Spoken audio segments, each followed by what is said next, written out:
Hi guys, magandang araw po sa inyong lahat. Ito naman po ang kaibigan nyo si Jay. Good morning, good morning, good morning. Ito naman po ang parang second episode na nagdadrive ako, nagbablog.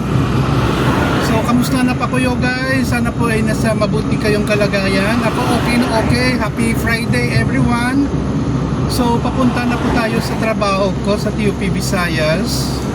Nasa highway po tayo, Talisay City. Maraming sasakyan na tumatakbo ng mabilis. Ako hindi naman po masyado nagpapatakbo ng mabilis kasi napakadelikado guys, no? Kahit tignan natin minsan walang tao, baka may mga motor or mga tao na bigla lang tumawid sa daan. Naku, at hindi natin ma-chansya at sa mga ano natin, no? Mabangga natin, no? Iingat lang tayo. Now, ano bang topic natin for today guys, no? This one is very important to everybody, including myself. Piliin natin maging mabuting tao. Tanong guys, no?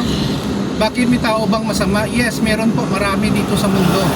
Especially ang mga tao na mataas ang pagtingin sa kanilang sarili, naging mamayabang, ipakilala sa buong mundo na sila ay mayaman, sikat, parang artista, at saka kung mag-treat sila ng tao ay parang feeling nila mga alipin.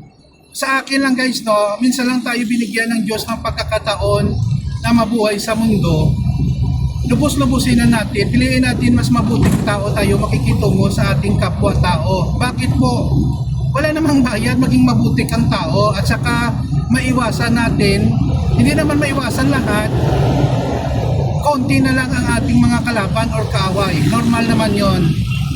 At saka ano ba pwede natin iiwan, no, dito sa mundo kung masama ka? Siyempre bad memories, no, sa mga taong nasaktan natin, na agrobyado. So kung mabuti ka, at least may maalala sila minsan sa kanilang buhay na mayroon isang tao na tumulong sa kanila, nagrespeto sa kanila, nagbigay sa kanila ng dangal. Yun po, magandang yon, legacy, kumbaga naiwan natin sa ating pamilya, sa ating anak, sa ating apo, ating asawa or husband, no? So mas maganda yon kaysa mag-iwan tayo ng legacy na hindi maganda ang tingin ng tao sa atin. Tandaan natin guys, lumilipas tayo dito sa mundo. Ang kasikatan, ang pera, hindi naman natin yun madadala kung mamamatay tayo sa kabilang buhay. Maiiwan yan sa ating mga mahal sa buhay ang whatever money that we have, prestige. People will forget you couple of days or even months only, wala na. Hindi ka nakilala kasi patay ka na. Pero ang maganda mong halimbawa, it will give them the memory that will last forever for those people na maganda din ang kanilang ugali. So, piliin natin maging mabuting tao. Hindi naman kailangan na marami kang pera para maging mabuting tao ka. How you treat people is enough already. Sumunod tayo sa mga batas, huwag tayong manglamang sa ating kapwa. Kung nagnenegosyo tayo, honest tayo. Kasi guys, kung nangdadaraya tayo sa ating negosyo, trabaho natin, time will come. People will discover ang masama mong ginawa or mga wrongdoings. No? So again, I appeal to everyone, we are not perfect, makasalanan tayo bilang tao. Please, choose to become a good person, no?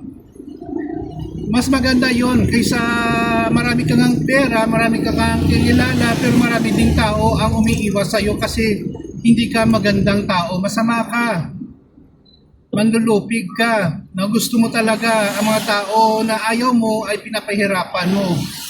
Yun ang hindi maganda po, no? Minsan kasi akala natin we are in control of everything in this world, no? Nagkakamali tayo. Feeling natin, alam natin ang lahat, magaling tayo, pero hindi lahat ng bagay ay alam natin guys. Tatanggapin natin niya. May mga tao naman na mas magaling pa sa atin, tumatahimik lang, no? So huwag natin isipin na we are superior to everyone. Siguro superior tayo kasi binigyan tayo ng biyaya ng Diyos, kapangyarihan, karangyaan sa buhay, pera, posisyon. Pero Pero hindi ibig sabihin guys, we have all the right now to abuse it, to make other people's life miserable. Yun lang po guys ang appeal ko sa lahat, no? We don't need to become a celebrity, no, to become better person or rich, no? So maraming salamat guys sa inyong pakikinig sa akin. I'm very happy to share whatever experience that I have, no? Hindi ko pa kaya mong bigyan ng pera sa ngayon. Let us see in the near future, baka magbibigay po tayo kahit GCash lang, load or whatever. Tignan natin, no? So thank you so much. Ingat po tayo lagi sa aking kaibigan, si Sir Terry. Teddy pala, no? Shout out sa iyo at sa kayong asawa. Maraming salamat po sir sa inyong pagtulong sa akin at pagsuporta sa aking channel. Na-shout out na po kayo, no? So yun na po guys. Ingat po tayo lagi. Bye bye guys. Kita tayo sa sunod na video.